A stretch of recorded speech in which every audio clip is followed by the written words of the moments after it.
আপু প্রতিদিন কয়টা হাঁস রান্না করেন? এখন তো গরম পড়ে গেছে না, আবার ঈদ সামনে কাছে আসছে। 40টা 50টা 60টা মনে হয়, এমনি শীতের সময় 150 120টা। আসসালামু আলাইকুম ফ্রেন্ডস, আমরা আজকে চলে আসলাম 300 ফিট ভাইরাল শাকিলাপুর হাঁসের মাংস খাওয়ার জন্য। ওই যে দেখুন বসে আছে শাকিলাপু। চলুন আমরা ভিতরে যাই। শাকিলাপুর কাছে হাঁসের মাংস ছাড়াও মুরগির মাংস পাওয়া যায়, গরুর মাংস পাওয়া যায়। চলুন শাকিলাপুর সাথে কথা বলে দেখি ওনার দিনকাল কেমন যাচ্ছে। আপা আসসালামু আলাইকুম, কেমন আছেন? জি, আলহামদুলিল্লাহ, ভালো আছে, ভালো আছেন? জি ভালো। আপনার মনটা মনে হইতেছে ভালো না আজকে। মনটা দেখ মনে হচ্ছে যে ভালো না আসলে। আজকে বাইরে বৃষ্টি হচ্ছে, তো আপুর এখানে দেখলাম যে আজকে অনেক হাঁস রান্না করছে। উনি তো আসলে প্রতিদিনই অনেক হাঁস রান্না করে। আপু প্রতিদিন কয়টা হাঁস রান্না করেন? এখন তো গরম পড়ে গেছে না, আবার ঈদ সামনে কাছে আসছে। 40টা 50টা 60টা মনে হয়, এমনি শীতের সময় 150 120টা। না হচ্ছে বৃষ্টি হচ্ছে আজকে, হ্যাঁ, তো বৃষ্টি হওয়ার কারণে লোকজন নাই তা না, আছে মোটামুটি আলহামদুলিল্লাহ ভালোই আছে। তো শাকিলা আপুর মনটা দেখলাম যে একটু খারাপ।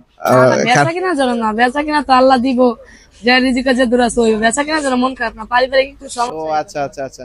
আচ্ছা, এটা সবার ফ্যামিলিতে থাকে, এটা নিয়ে আসলে বেচা কিনা জন্য না। এটা নিয়ে মত করার কিছু নাই, এটা ঠিক হয়ে যাবে ইনশাল্লাহ।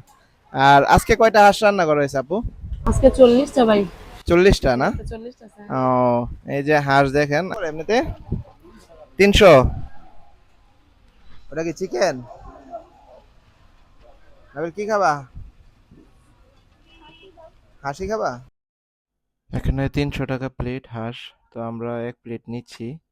হাঁস দিয়ে খাওয়ার জন্য আমরা নিয়ে নিব চাপটি আর হচ্ছে রুমালি রুটি। ইয়া হয় কি চাপটি, শুধু শুধু চাপটি?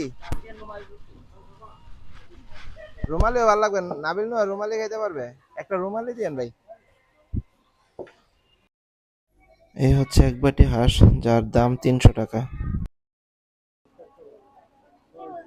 নদী, টেস্ট কেমন? অসাধারণ না? শাকিলাপুর রান্না খুবই মজা, খুবই টেস্টি হয়।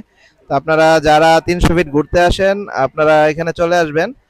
কাউরে জিজ্ঞাসা করলে হবে শাকিলাপুর পিঠাগড়, দেখবেন যে সবাই চিনে ওনার দোকান। জায়গাটা হচ্ছে 300 ফিট নীলা মার্কেট। নীলা মার্কেটে এসে কাউকে জিজ্ঞাসা করলে হবে যে ভাইরাল শাকিলাপুর দোকান কোনটা। তা আপু ধন্যবাদ, আপনার আসলে মনটা খারাপ। তো দোয়া করি আমরা যাতে আপনি মন তাড়াতাড়ি ভালো হয়ে যায় এবং আপনার পারিবারিক সব সমস্যার সমাধান হয়ে যায়। তো ভালো থাকবেন আপু। আসসালামু আলাইকুম।